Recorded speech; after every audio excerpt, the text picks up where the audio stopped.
We release these two screws.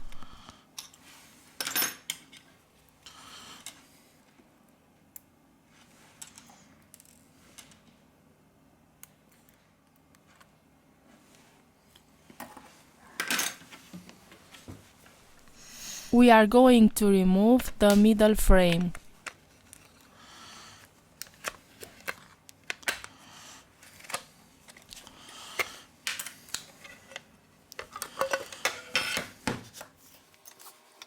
We release the screws from the top of the device.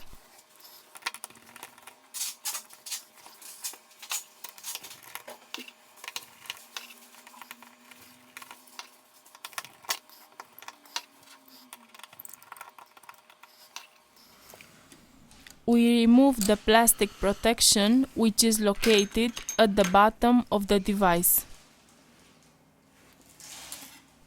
First of all, we remove the battery flex to continue with the disassembly process.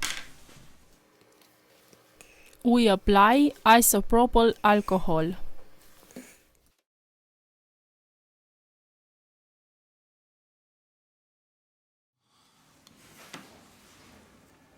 Let's remove the battery. We have finished the disassembly process. We return with the assembly process.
We have finished the assembly process.